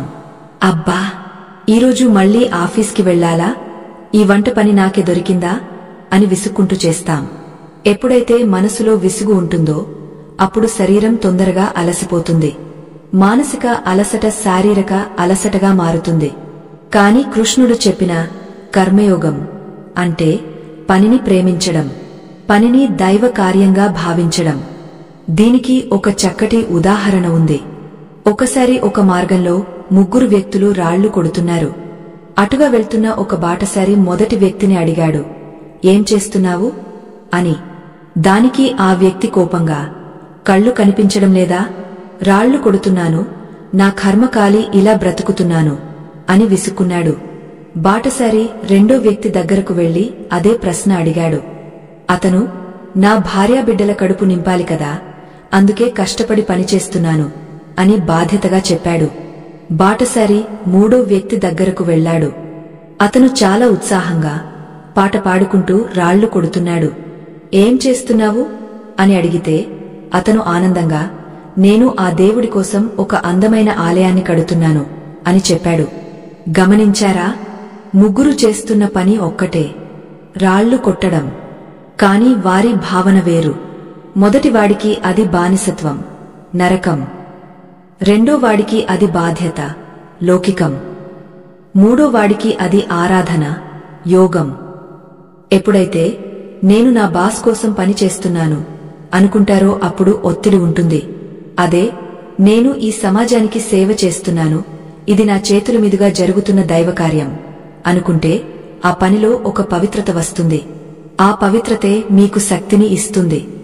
గృహిణులు వంట చేసేటప్పుడు ఇది కేవలం ఆకలి తీర్చడమే కాదు, నా కుటుంబానికి ఆరోగ్యాన్ని, ఆయుష్ను ఇచ్చే ప్రసాదం అని భావిస్తే ఆ వంట అమృతం అవుతుంది.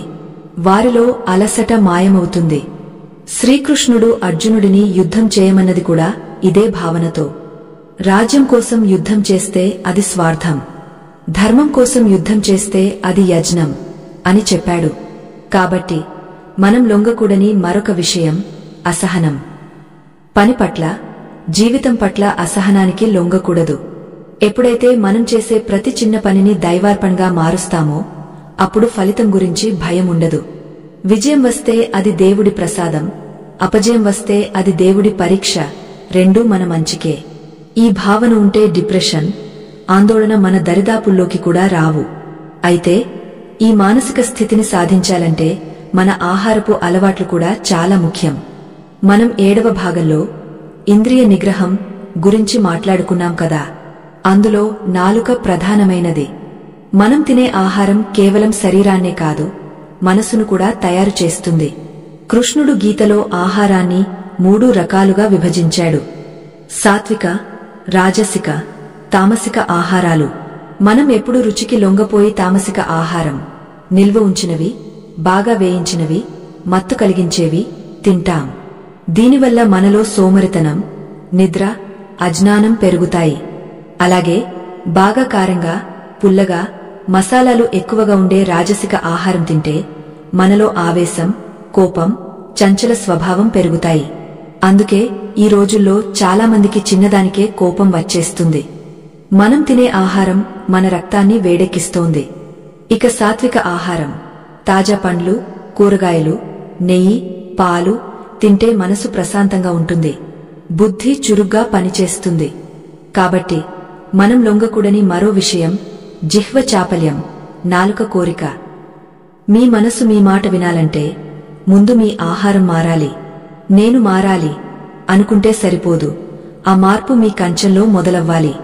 ఇప్పుడు మనం ఇంకొక అత్యంత క్లిష్టమైన సమస్య గురించి మాట్లాడుకుందాం. జీవితంలో అన్ని జాగ్రత్తలు తీసుకున్నా, ధర్మబద్ధంగా ఉన్నా కూడా ఒక్కోసారి భయంకరమైన కష్టాలు వస్తాయి. అప్పుడు మన నమ్మకం సడలిపోతుంది. దేవుడా, నేనేం పాపం చేశాను, నాకే ఎందుకు ఇన్ని కష్టాలు అని కుమిలిపోతాం. ఈ నిరాశ అనే భావానికి లొంగపోవడం చాలా ప్రమాదకరం. ఇక్కడే మనకు కర్మ సిద్ధాంతం పట్ల సరైన అవగాహన ఉండాలి. దీనికి ఒక అద్భుతమైన ఉదాహరణ చెప్పుకుందాం. ఒక పెద్ద తివాచీని ఊహించుకోండి. దాన్ని వెనుక వైపు నుండి చూస్తే ఏముంటుంది? రకరకాల దారాలు చిక్కులు పడిపోయి గజిబిజిగా, అస్తవ్యస్తంగా కనిపిస్తాయి. ఎక్కడ ఏ దారం ఎందుకు ఉందో అర్థం కాదు. కాని దాన్ని ముందు వైపు తిప్పి చూస్తే అద్భుతమైన డిజైన్ కనిపిస్తుంది. పువ్వులు, లతలు, అందమైన ఆకృతులు కనిపిస్తాయి. మన జీవితం కూడా అంతే. మనం మన జీవితాన్ని కేవలం ఒక వైపు నుండే, మన దృక్కోణం నుండి చూస్తున్నాం. అందుకే మనకు కష్టాలు, సమస్యలు, గందరగోళం కనిపిస్తున్నాయి. నాకే ఎందుకు అనిపిస్తుంది. కాని దేవుడు మన జీవితాన్ని పైనుండి, మరొక వైపు నుండి చూస్తున్నాడు. ఆయన ఒక అద్భుతమైన చిత్రాన్ని గీస్తున్నాడు. ఆ చిత్రంలో నలుపు రంగు కష్టాలు అవసరం, తెలుపు రంగు సుఖాలు అవసరం. ఈరోజు మీకు వచ్చిన కష్టం రేపు రాబోయే ఏదో గొప్ప విజయానికి పునాది కావచ్చు. ఆ చిక్కుముడి వెనుక ఒక అందమైన అర్థం దాగ ఉంది. కాబట్టి దేవుడి ప్రణాళికను శంకించి నిరాశకు లొంగపోవద్దు. ఓపిక పట్టండి. చిత్రం పూర్తయ్యాక మీకే అర్థమవుతుంది ఆ కష్టం ఎందుకు వచ్చిందో. మహాభారతంలో అభిమన్యుడి మరణం అందరినీ కలచివేసింది. కృష్ణ, నీకు అంతా తెలుసు కదా, నీ మేనల్లుడిని కాపాడుకోలేకపోయావా అని అందరూ అడిగారు. కాని ఆ మరణం పాండవులలో ప్రతీకార జ్వాలను రగిలించింది. సైంధవుడి వధకు కారణమైంది. యుద్ధ గతిని మార్చేసింది. ఒకవేళ అభిమన్యుడు బ్రతికి ఉంటే యుద్ధం ఇంకోలా ఉండేదేమో, ధర్మం గెలిచేది కాదేమో. మన అల్పమైన బుద్ధితో దేవుడి అనంతమైన ప్రణాళికను అర్థం చేసుకోలేం. అందుకే కృష్ణుడు సుఖదున్హఖే సమే కృత్వా అన్నాడు. సుఖాన్ని దున్హఖాన్ని సమానంగా స్వీకరించడమే నిజమైన యోగం. దీన్నే స్థితప్రజ్ఞత అంటారు. సముద్రంలోకి ఎన్నో నదులు వచ్చి కలుస్తుంటాయి. వర్షాలు పడితే వరదలు వస్తాయి.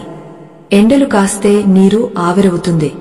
కాని సముద్రం ఎప్పుడూ పొంగపోదు, ఇంకిపోదు, తన హద్దును దాటదు. అలాగే జీవితంలో ప్రశంసలు వస్తే పొంగపోకూడదు, విమర్శలు వస్తే కుంగపోకూడదు. లాభం వచ్చినా నష్టం వచ్చినా మనలోని ప్రశాంతత చెడిపోకూడదు. ఈ స్థితికి చేరుకున్నవాడిని ఏ శక్తి ఓడించలేదు. వాడు దేనికి లొంగడు. అయితే సమాజంలో బ్రతుకుతున్నప్పుడు మనకు ఎన్నో ఆకర్షణలు ఎదురవుతాయి. ముఖ్యంగా చెడు స్నేహాలు. వాడు తాగుతున్నాడు కదా, నేను కాసేపు ఎంజాయ్ చేస్తే ఏమవుతుంది అనిపిస్తుంది. ఇది సాంగత్య దోషం. మనం చెప్పుకున్న 8 విషయాల్లో మన పతనానికి ప్రధాన కారణం మనం ఎవరితో తిరుగుతున్నాం అన్నదే. దుర్యోధనుడు చెడ్డవాడే కావచ్చు, కాని కర్ణుడు మంచివాడు కదా. మరి కర్ణుడు ఎందుకు పతనమయ్యాడు? కేవలం దుర్యోధనుడి సాంగత్యం వల్ల. శకుని సాంగత్యం వల్ల ధృతరాష్ట్రుడి బుద్ధి మారింది. అందుకే పెద్దలు సత్సంగం, మంచివారి సావాసం కావాలంటారు. ఒక ఇనుప ముక్కను మట్టిలో పడేస్తే తుప్పు పడుతుంది. అదే ఇనుప ముక్కను అగ్నిలో వేస్తే అది కూడా అగ్నిలా మారుతుంది, మెరుస్తుంది. మీరు ఎవరితో ఉంటే వారి గుణాలు మీకు అంటుకుంటాయి. కాబట్టి ఎప్పుడు మీకంటే జ్ఞానంలో, ప్రవర్తనలో ఉన్నతమైన వారితో స్నేహం చేయండి. మీ లక్ష్యాలను కించపరిచే వారిని, మిమ్మల్ని తప్పు దారిలో నడిపించే వారిని దూరం పెట్టండి. ఒంటరిగా ఉండటమైనా మేలు కాని చెడ్డవారితో స్నేహం వద్దు. దీనికి ఎప్పుడూ లొంగకండి. స్నేహం పేరుతో జరిగే పతనానికి అడ్డుకట్ట వేయండి. ఇంకో ముఖ్యమైన విషయం, మనం ఇతరుల తప్పులను క్షమించాలా వద్దా? పార్ట్ 2లో దీని గురించి కొంచెం చెప్పుకున్నాం. ఇప్పుడు స్పష్టత తీసుకుందాం. క్షమ అనేది వీరుడి ఆభరణం అని శాస్త్రం చెబుతోంది. కాని ఆ క్షమ అవతలి వారిలో మార్పు తెచ్చేలా ఉండాలి. పదే పదే తప్పు చేస్తున్నా క్షమించడం అంటే చేతకానితనం అవుతుంది. విషం చిమ్మే పామును క్షమించి ఇంట్లో పెట్టుకోలేం కదా. కృష్ణుడు శిశుపాలుడిని 100 సార్లు క్షమించాడు. ఎందుకు?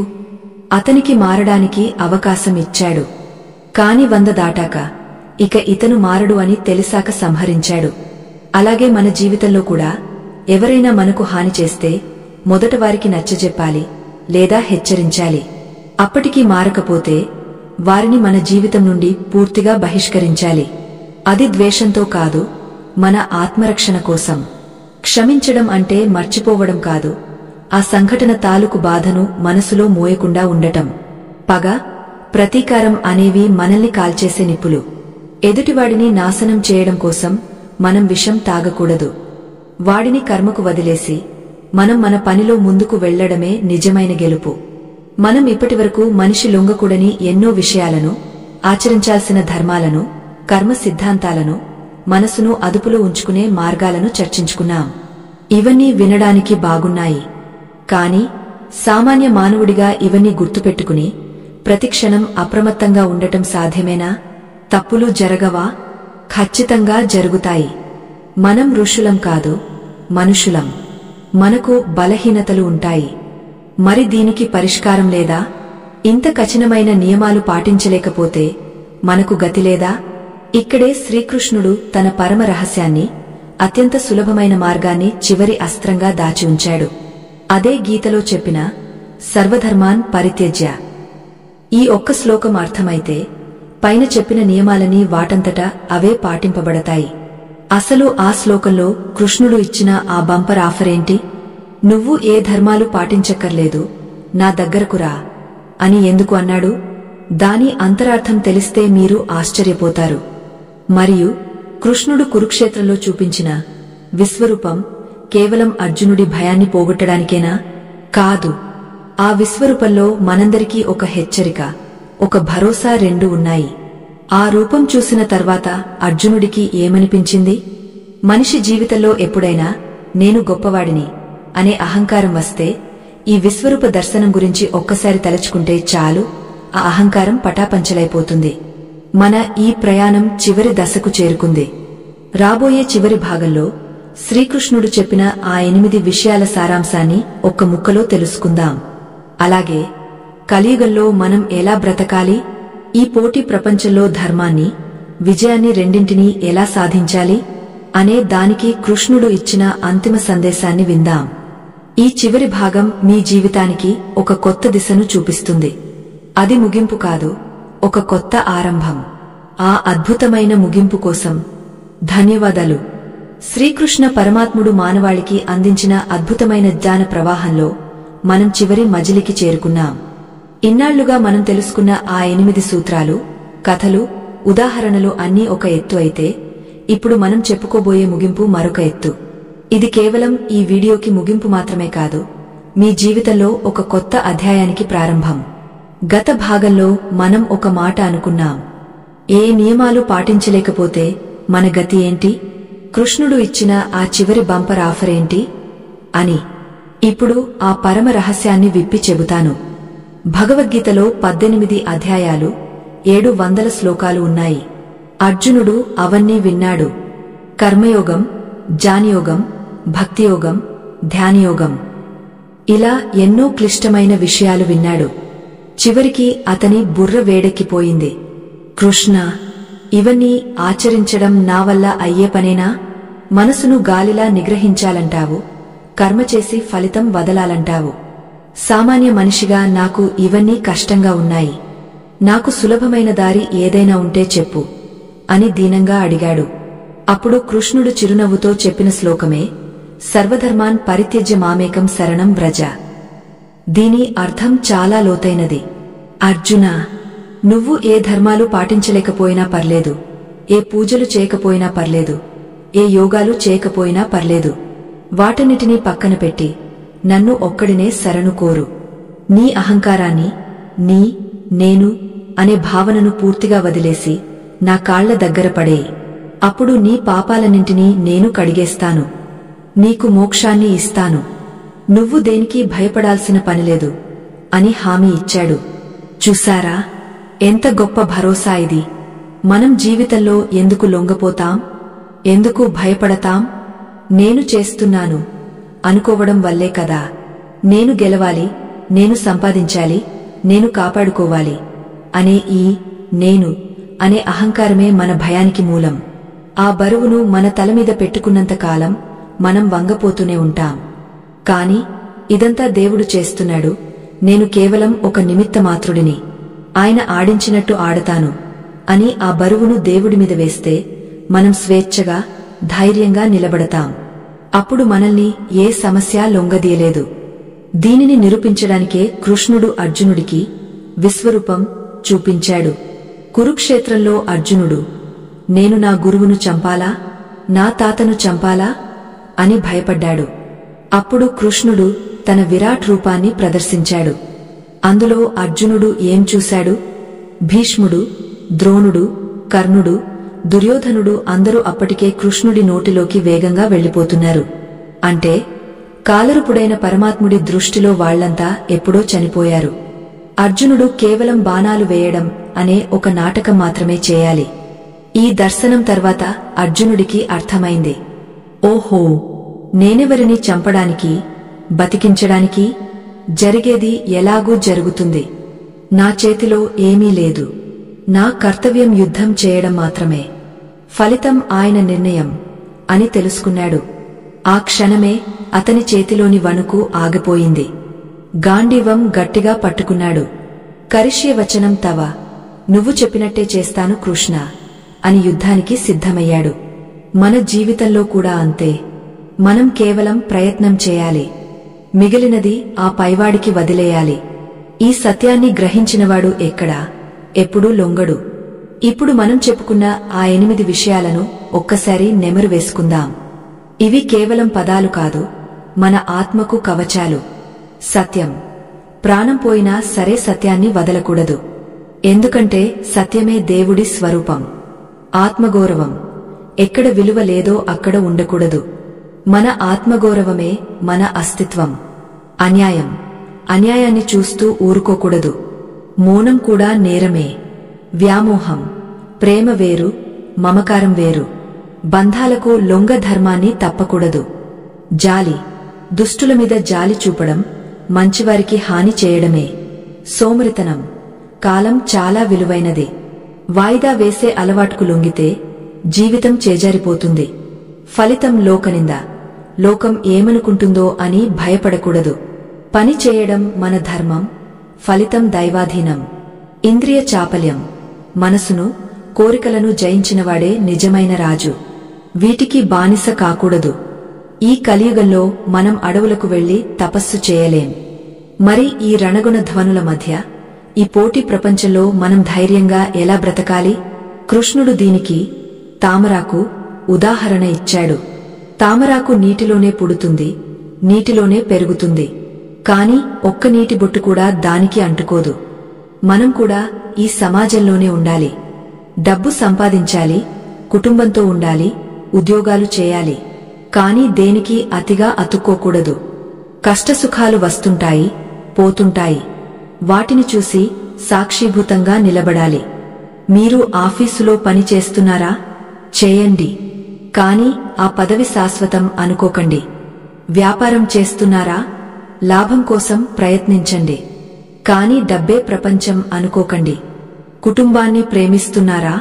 ప్రేమించండి. కాని వాళ్లు లేకపోతే నేను లేను అనే స్థాయికి వెళ్ళకండి. ఈ అనాసక్తిలవాటు చేసుకుంటే మీకు దుంహకముండదు. ఎప్పుడైతే దుంహకముండదో అప్పుడు భయముండదు. భయం లేనివాడిని ఈ ప్రపంచంలో ఏ శక్తి లొంగదీయలేదు. శ్రీకృష్ణుడు చెప్పిన ధైర్యం అంటే కండల బలం కాదు, గుండె బలం. ఒక చిన్న కథతో ఈ విషయాన్ని ముగస్తాను. ఒకసారి ఒక పక్షి సముద్రం ఒడ్డున గుడ్లు పెట్టింది. సముద్రం అలలకు ఆ గుడ్లు కొట్టుకుపోయాయి. ఆ పక్షికి కోపం వచ్చింది.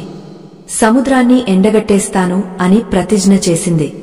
తన చిన్న ముక్కుతో నీటిని తీసి బయటపోయడం మొదలుపెట్టింది. అది చూసి మిగిలిన పక్షులు నవ్వాయి. పిచ్చిదానా, సముద్రమెక్కడా, నీ ముక్కు ఎక్కడా, ఇది అయ్యే పనేనా అని ఎగతాళి చేశాయి. కాని ఆ పక్షి లొంగలేదు. నా ప్రయత్నం నేను చేస్తాను, చచ్చేదాకా చేస్తాను అని మొండిగా నీళ్లు తోడుతూనే ఉంది. దాని పట్టుదల చూసి పక్షుల రాజైన గరుత్మంతుడికి జాలి కలిగింది, ఆశ్చర్యం వేసింది. గరుత్మంతుడు సాక్షాత్తు విష్ణువాహనం. అతను వచ్చి సముద్రాన్ని హెచ్చరించాడు. నా జాతి పక్షి గుడ్లను తిరిగేస్తావా, లేక నిన్ను ఎండగట్టమంటావా అని. గరుత్మంతుడికి భయపడి సముద్రం ఆ గుడ్లను తిరిగి ఇచ్చేసింది. ఇక్కడ గెలిచింది పక్షి బలమా? కాదు, దాని సంకల్పం, దాని పట్టుదల. మనం కూడా ఆ పక్షిలా ఉండాలి. మన సమస్యలు సముద్రం అంత పెద్దవి కావచ్చు, మన శక్తి ఆ పక్షి ముక్కు అంత చిన్నది కావచ్చు. కాని మన ప్రయత్నంలో నిజాయితీ ఉంటే, మన సంకల్పంలో పవిత్రత ఉంటే, ఆ పరమాత్ముడే ఏదో ఒక రూపంలో వచ్చి మనకు సాయం చేస్తాడు. పాండవులకు చేసింది అదే, కుచేలుడికి చేసింది అదే, ద్రౌపదికి చేసింది అదే. నమ్మకముంచండి. ఆయన మన కంటికి కనిపించకపోవచ్చు, కాని మన కన్నిటిని తుడుస్తాడు. కాబట్టి మిత్రులారా, ఈ రోజు నుండి ఒక కొత్త ప్రతిన పూనుదాం. చిన్న చిన్న ఆకర్షణలకు లొంగపోవద్దు. తాత్కాలిక సుఖాలకు బానిసలు కావద్దు. ఎవరెన్ని అన్నా, ఎన్ని కష్టాలు వచ్చినా ధర్మం వైపు నిలబడదాం, సత్యం వైపు నడుద్దాం. మీ జీవిత రథానికి పగ్గాలు ఆ శ్రీకృష్ణుడి చేతికి ఇవ్వండి. ఆయన మిమ్మల్ని ఎక్కడికి తీసుకెళ్తే అక్కడికి వెళ్ళండి. ఖచ్చితంగా అది విజయ తీరమే అవుతుంది. ఎందుకంటే యత్ర యోగేశ్వరః కృష్ణో యత్ర పార్థో ధనుర్ధరః. ఎక్కడైతే కృష్ణుడు ఉంటాడో, ఎక్కడైతే ధర్మం కోసం పోరాడే మనిషి ఉంటాడో, అక్కడ విజయం, సిరి సంపదలు, నీతి తప్పక ఉంటాయని వ్యాసులవారు చెప్పారు. మీలోని ధైర్యాన్ని తట్టి లేపడానికే ఈ చిరు ప్రయత్నం. ఈ సుదీర్ఘమైన ప్రయాణంలో మీరు మాతో పాటు ఉన్నందుకు ధన్యవాదాలు. ఈ మాటలు మీ హృదయాన్ని తాకి ఉంటే, మీలో కొత్త ఉత్సాహాన్ని నింపి ఉంటే, అది ఆ పరమాత్ముడి అనుగ్రహమే. ఈ అద్భుతమైన జ్ఞానాన్ని మీ ఒక్కరితోనే ఆపేయకండి. మీ ఆప్తులకు, మిత్రులకు, ముఖ్యంగా యువతకు పంపించండి. ఎందుకంటే ఈనాడు ధైర్యం అవసరం ఎవరికి ఉందో తెలియదు. మీ చిన్న షేర్ వారి జీవితాన్ని మార్చవచ్చు. ధర్మాన్ని కాపాడండి, ధర్మం మిమ్మల్ని కాపాడుతుంది. ఇలాంటి మరిన్ని గొప్ప ఆధ్యాత్మిక విషయాలు, జీవిత రహస్యాలు తెలుసుకోవడానికి, మన సనాతన ధర్మాన్ని నిలబెట్టడానికి మా ఈ వేదికకు, ఛానెల్కు తప్పకుండా మద్దతు ఇవ్వండి. మీ అభిప్రాయాలను, సందేహాలను కింద తెలియజేయండి. జై శ్రీకృష్ణ అనే నామస్మరణతో మన బంధాన్ని మరింత గట్టిపరుచుకుందాం. సర్వం శ్రీకృష్ణార్పణమస్తు. స్వస్తి.